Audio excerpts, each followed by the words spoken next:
Hello दोस्तों, smart agriculture classes में आपका स्वागत है। आज हम जिस टॉपिक के ऊपर चर्चा करेंगे उस टॉपिक का नाम है मिल्क फीवर। ध्यान से देखिएगा, बहुत ही इंटरेस्टिंग टॉपिक है और ये जो टॉपिक है आपका 12th एग्रीकल्चर कॉलेज के स्टूडेंट प्लस जो भी कंपटीशन एग्जाम का तैयारी कर रहा है उसके लिए बहुत ही ज़्यादा जरूरी प्रश्न है। तो इसके लिए आप वीडियो को अंत तक जरूर देखें। तो सबसे पहले आप जानिए कि दूध बुखार, दूध ज्वर, जो ज्वर शब्द यहाँ पर जुड़ा है या बुखार शब्द जुड़ा है, इसका मतलब ये नहीं होता कि पशु को बुखार हो रहा है या पशु का दूध में बुखार हो रहा है। इसमें सिर्फ पशु का जो थन है या अयन है वो सिर्फ खराब होता है, बाकी पूरे बॉडी के ऊपर इसका कोई भी लक्षण दिखाई नहीं पड़ता है। मतलब अगर कोई पूछ दे कि क्या मिल्क फीवर जो डिजीज है उसमें पशु को बुखार होता है, तो आप वहां पर सरासर बोल दीजिएगा, सीधा सीधा आंसर दीजिएगा कि मिल्क फीवर में पशुओं को बुखार नहीं होता है। सिर्फ इसका लक्षण कहां पर दिखाई देगा? पशु के थन में और पशु के दूध में सिर्फ दिखाई देगा। तो चलिए हम इस टॉपिक को विस्तार से आपको समझाने का प्रयास करते हैं। तो सबसे पहले आप ये जानिएगा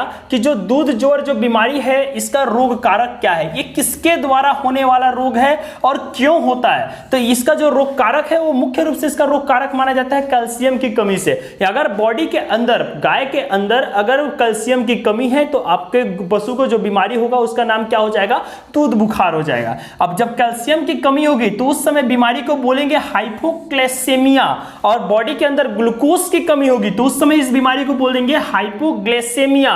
और अगर प्रसव के समय अगर गाय बच्चा दे रही है उस समय पशु के बॉडी से बहुत ज्यादा ब्लड बाहर निकल गया है तो उस समय जब ये बीमारी होती है तो उस बीमारी को हम बोलते हैं सेवरल एनीमिया के नाम से जानते हैं। ध्यान दीजिएगा, क्वेश्चन बनता है कि प्रसव के उपरांत पशु के शरीर में जब ब्लड की कमी हो जाती है उस समय जो बीमारी होता है तो उसे क्या कहते हैं? सेवरल एनीमिया कहते हैं। बहुत ही महत्वपूर्ण टॉपिक है जो पीएटी के बच्चों के लिए बहुत ही ज्यादा जरूरी है। ध्यान से देखिएगा आगे इंट्रोडक्शन इस बीमारी के बारे में। तो सबसे पहले आप ये समझिए कि ये जो बीमारी है ये सिर्फ मादा पशुओं के ऊपर ज्यादा होता है, नर पशु के ऊपर नहीं होता है। तो मादा पशु में मुख्य रूप से इसका लक्षण आपको देखने के लिए मिलेगा गाय के ऊपर, उसके अलावा भैंस के ऊपर, उसके अलावा बकरी के ऊपर। ये जो तीन जानवर है इसके ऊपर आपको ये बीमारी अवश्य दिखने के लिए मिलेगा। इसके अलावा आप ये समझ लीजिए इस जो बीमारी है पशुओं का जो अगला सिरा और ये पिछला सिरा है, मैं ये समझाने के लिए बना रहा हूं कि मुंह के साइड पीठ तक इसका कोई भी लक्षण नहीं दिखाई देता है, लेकिन इसका जो पिछला सिरा है उसके ऊपर खास तौर पर इसका लक्षण दिखाई देता है। ऐसा भी हो जाता है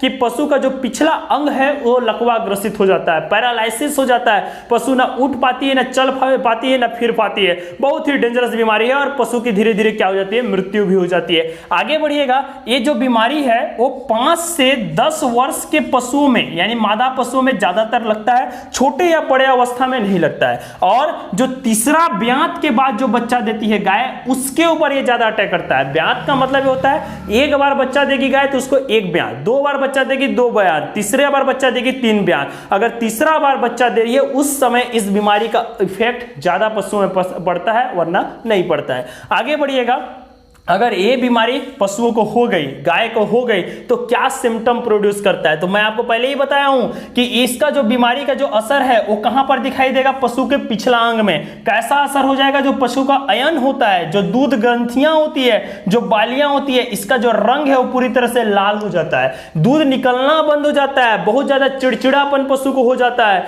और पशु उठ भी नहीं पाती है, बैठ भी नहीं पाती है, एक स्थान में सुस्त बैठे रहेगी, बार बार बैठे रहेगी। आप उठाने का प्रयास करेंगे फिर भी उठने का उसका मन नहीं करेगा। तो इस बीमारी को क्या कहते हैं? पशु का दूध ज्वर कहते हैं। अगर कोई पूछे आपसे कि दूध ज्वर बीमारी मुख्य रूप से किसकी कमी से होती है, तो किसकी कमी से होती है? कैल्शियम की कमी से होती है। कुछ मात्रा में दूध ज्वर जो होता है वो फास्फोरस की भी कमी से होता है, लेकिन हमारा जो व्यापम है वो किसको इसका आंसर मानता है? कैल्शियम की कमी को मानता है। ध्यान दीजिएगा, दूध ज्वर किससे होता है? कैल्शियम की कमी से।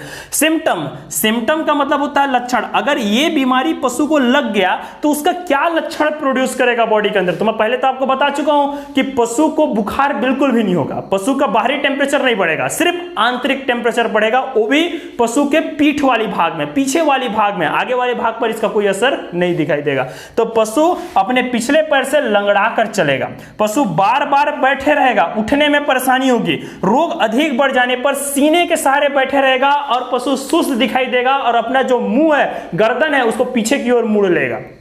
आगे बढ़िएगा। इस रोग से पशु को दस्त भी हो जाता है कभी कभी, जिसको अफरा रोग बोलते हैं। और गोबर और यूरिन करना पशु क्या होती है, बंद कर देती है बीच बीच में, अचानक करेगी तो पतला दस्त करेगी। आगे बढ़िएगा। पशु का जो नाड़ी का गति है वो 120 तक चला जाता है, 1 मिनट में 120 बार उसका पल्स रेट क्या होता है, बढ़ना चालू हो जाता है। उसका हार्ट बीट काम करना बहुत ज्यादा तेज हो जाता है, जिससे पशु का जो एक अंग है वो धीरे धीरे लकवा ग्रसित हो जाता है। इसके अलावा पशु का जो थन का कलर है वो लाल हो जाता है, बालियों का कलर है वो लाल हो जाता है। पशु पैर को फेंक देगी, पीछे का जो पैर है उसको फेंक देगी, खाना पीना खाएगी लेकिन उतना अच्छे से नहीं खाएगी, सिर्फ इसका पिछला भाग में इसका असर दिखाई देता है, अगला भाग में इसका असर नहीं दिखाई देता है। अगर ये बीमारी अगर पशु को होता है तो आप लेबोरेटरी में क्या करेंगे कि एक टीट साइफन नामक एक मशीन आता है, टीट साइफन नामक एक मशीन होता है। इस मशीन की सहायता से पशु के थन से दूध को बाहर निकाला जाता है। आप पशु तो निकालने नहीं देंगे क्योंकि उसको दर्द होता है, तो इस मशीन को फंसा करके पशु के उस अंग से दूध को बाहर निकाल लेंगे, ताकि जो खराब दूध है उसको क्या किया जा सके, फेंका जा सके। उसमें बहुत ज्यादा कैल्शियम की कमी हो जा रहती है, तो कैल्शियम की मात्रा को भी उसके बालियों की सहायता से बॉडी के अंदर प्रवेश किया जाता है। प्रिक्यूशन, पशु जब बच्चा देने की अवस्था में आती है उसके 1 महीना पहले उसको कैल्शियम पाउडर और फास्फोरस पाउडर पिलाना चाहिए। और खास तौर पर याद रखिएगा, ये जो बीमारी है वो विदेशी नस्ल के पशुओं में ज्यादा होता है, देसी नस्ल के पशु में कम होता है, क्योंकि विदेशी नस्ल की जो पशु है वो ज्यादा दूध देती है और देसी नस्ल की जो पशु है वो कम दूध देती है। विटामिन डी का बार बार सेवन कराना चाहिए, पशु चिकित्सक से संपर्क करना चाहिए, पशु को टीका लगवाना चाहिए। जो पशु मर गई है, मृत पशु हो चुके हैं, उसको या तो गाड़ देना चाहिए या तो जला देना चाहिए। आगे बढ़िएगा। अगर पशु को ये बीमारी हो गया है तो इसका क्या उपचार करेंगे, तो कैल्शियम ग्लूकोनेट तथा बोरिक अम्ल का इंजेक्शन पशु के त्वचा में इंजेक्ट कराएंगे। कैल्शियम बोरोग्लूकोनेट इंजेक्शन का इंजेक्ट करवाएंगे और कैल्शियम और फास्फोरस का पाउडर का बार बार पशु को क्या कराएंगे, सेवन कराएंगे। ऐसा चीज खिलाएंगे हम पशु को जिसमें कैल्शियम और फास्फोरस पाया जाता है, जैसे चुन्नी चोकर के अलावा आप ले सकते हैं जैसे छिलका, दाना, बादाम का जो दाना वगैरह होता है, चने का जो दाना वगैरह होता है, उसमें कैल्शियम की अच्छी मात्रा पाई जाती है, तो उससे बने हुई खिचड़ी वगैरह को हम लोग पशु को खिला सकते हैं, जिससे ये बीमारी से पशु को लड़ने की क्षमता प्रदान होता है। सिर्फ ये जो रोग है वो सिर्फ पशु के पीछे वाले अंग के ऊपर असर करता है, आगे के अंग के ऊपर कोई भी असर, किसी भी प्रकार का असर नहीं करता है। ये जो टॉपिक हम आपको बताएं ये सिर्फ कंपटीशन एग्जाम 12th और कृषि के छात्र के लिए हर जगह ये उपयोगी होगा।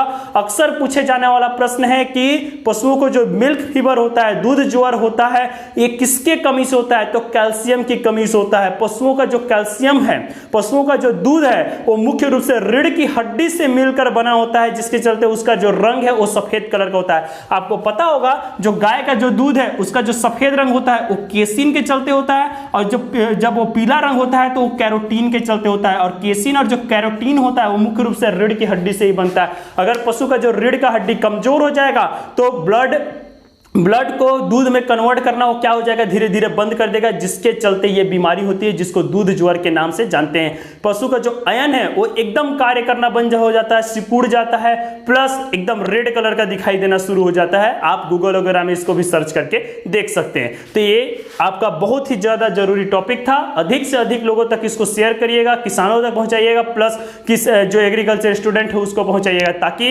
इस टॉपिक से अवगत हो सकें, जागरूक हो सकें और अपना एग्जाम अच्छे से तैयारी कर सके।